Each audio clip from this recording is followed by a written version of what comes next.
Investors pulled at least £1 billion from Invesco funds managed by Mark Barnett in the final quarter of 2019 amid mounting concerns over liquidity following the collapse of Neil Woodford's investment empire. Estimates from financial data provider Morningstar suggest the three funds managed by Barnett, Invesco Income, High Income, and UK Strategic Income, suffered total outflows of just over £1 billion in the final 3 months of the year.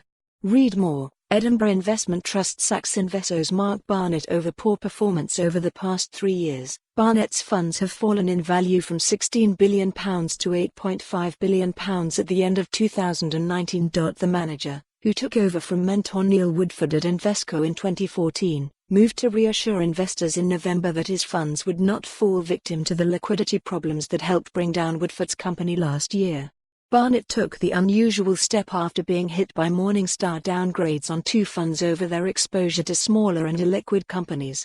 The withdrawals mean Barnett suffered his worst quarter for fund redemptions since the 3 months ending September 2014, just after Barnett took over the running of the funds from Woodford. According to Morningstar, data.Redemptions spiked in November following the downgrades by a Morningstar analyst, with investors pulling £449.6 million from the funds during the month, up from £231.6 million in September. Although outflows slowed by comparison, they remained elevated in December, hitting a total of £329.3 million. Adrian Lowcock, Willis Owen's head of personal investing, said the withdrawals were a perfectly understandable reaction from investors, but that the situation with Barnett's funds was materially different to Woodford.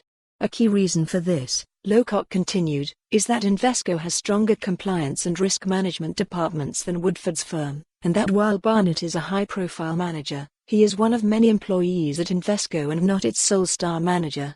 Read more. Woodford fund investors face payment delay. Bell personal finance analyst Laura Suter agreed, adding that the outflows from Barnett's funds are more likely to be due to concerns over his portfolios and their performance than any parallels with Woodford.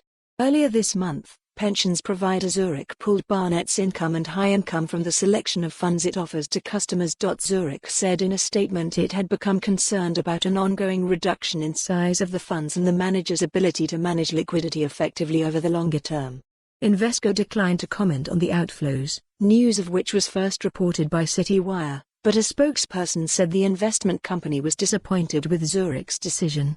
"We hope this is a short-term view and we will continue to aim to provide the best outcome for our clients in line with the fund's stated objectives."